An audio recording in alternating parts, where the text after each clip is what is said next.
Jose Rizal's education did not start to school right away. Instead, he was tutored at home because he was so frail. His first teacher was her mother, Teodora Alonso Realonda. She taught him to read and pray. She also encouraged him to write poems. In their home, he learned to do household chores and plant vegetables. Rizal loved to go to church, to pray, to take part in novenas, and to join the religious processions. As Jose grew older, his parents employed private tutors to give lessons at home.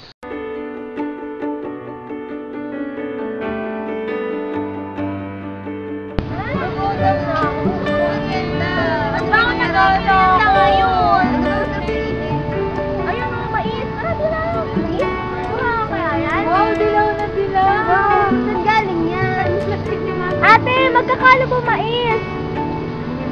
10 po isang kilo. Isang kilo. Ano kayo? Sarap, no? Sarap pala yung mais dito sa UP. Ay, fresh na fresh, oh. Ano? Nakakabusog. No, bro. This time sa pa.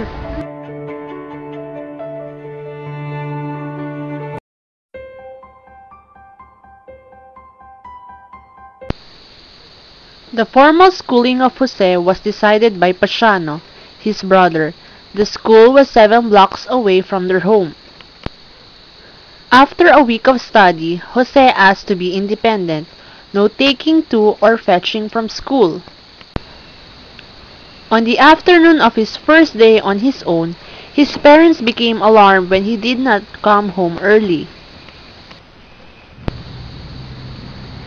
It was because he had been so absorbed watching and following the beautiful butterflies and looking for flowers that he had lost his way. According to Rizal, his teacher was an old man whom he called as Impembubo because he was always yelling at his pupils. Here is Jose's first day in school in Binian. Oh, we have a new student class. Jose Mercado Rizal. Do you know Spanish? A little. How about Latin? A little. The repeated answer of Jose amused the maestro's son, Pedro, who began teasing and torment the newcomer. Oh, little.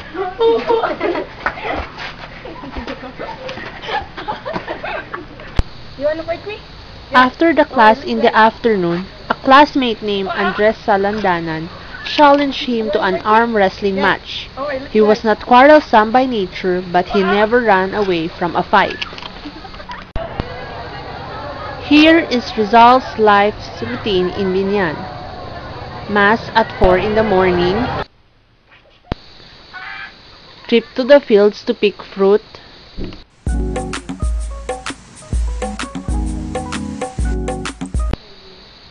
a breakfast of rice with 2 sardines,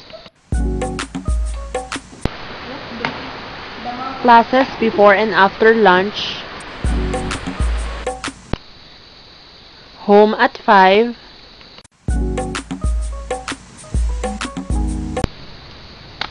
playtime was until supper,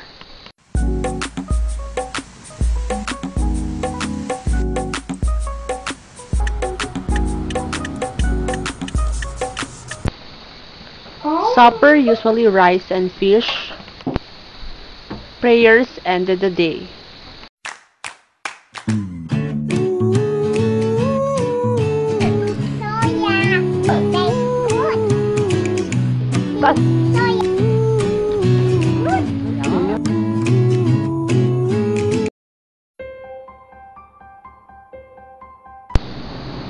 Jose took the qualifying examinations on June 10, 1872 and got passing grades in reading, arithmetic, and religion. When he applied for admission at the Ateneo Municipal, he was at first rejected. I'm sorry, senor. We will not accept you because you're too late for registration.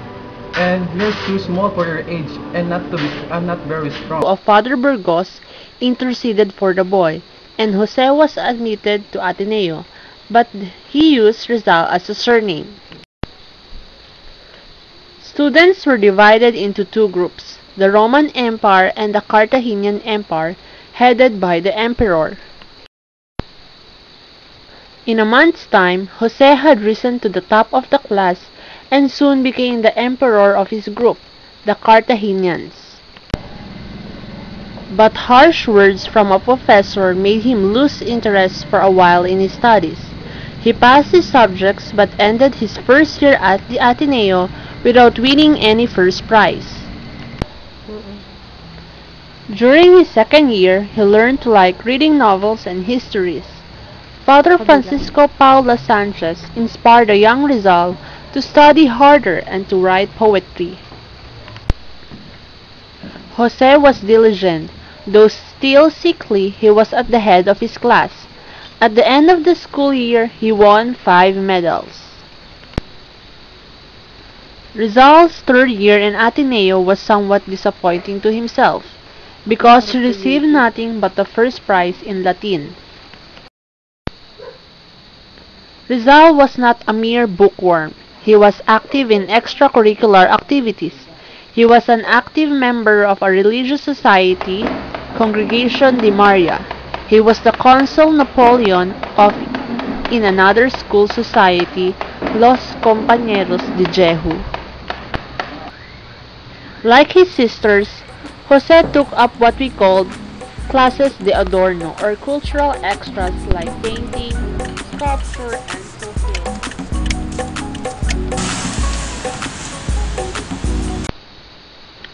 In his fourth year, he finished at the head of the class and won 5 medals. During his fifth year, he was already a philosopher. He showed less interest in natural history because he is enchanted to read descriptions of birds and flowers, of animals and crystals.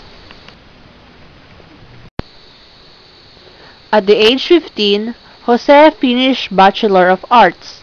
During his graduation, he was awarded 5 medals.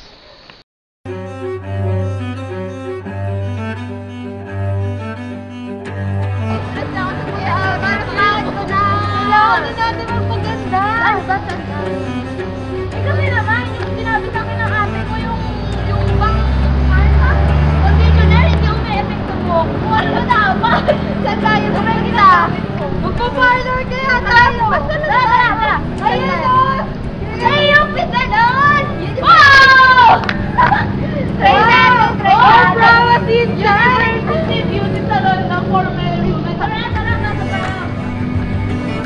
Ay, konting ganito daw. Ay, oo nga! Naligo ka na. Oo, bagong ligo. Yan ang product na may UP Salon. Yes!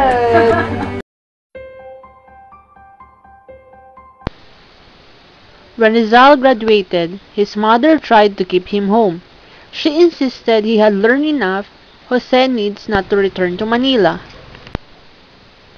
Don Francisco kept quiet and told Pasiano to accompany his younger brother to Manila, despite their mother's tears. What influenced Jose's ultimate decision for his course was the state of his mother's sight. Compassion for her growing blindness was one reason he chose a career in medicine. A society of librarymen and artists held a literary contest. It offered a prize for the best poem by a native or a mestizo. In UST, he was zealous as ever with his writing. His poem entitled A la Juventud Filipina won the prize in the poetry contest sponsored by Liceo Literario Artistico. Another literary prize which he won was his play, El Consejo de los Dioses. He used a pseudonym, and when the awards were given, he came out. Then the cheers turned into jeers. Rizal was the champion of the Filipino students in their frequent fights against the arrogant Spanish students, who were often surpassed by the Filipinos in classwork. James. After 4 years in studying medicine, he went home as usual to Calamba for the long vacation, but had no intention of returning to the university afterward. On May 3, 1882, Rizal took ship for Europe. He enrolled in Universidad Central in the city of Madrid. In June 1884, Here's your Rizal license. received his licentiate in Congratulations. medicine and degree in philosophy and letters. At last I am a physician. 2 or 3 friends have embraced me with brotherly joy. I distributed coins borrowed from these friends among the beadles of San Carlos who congratulate all students. And that was all the celebration of the greatest event of my student life.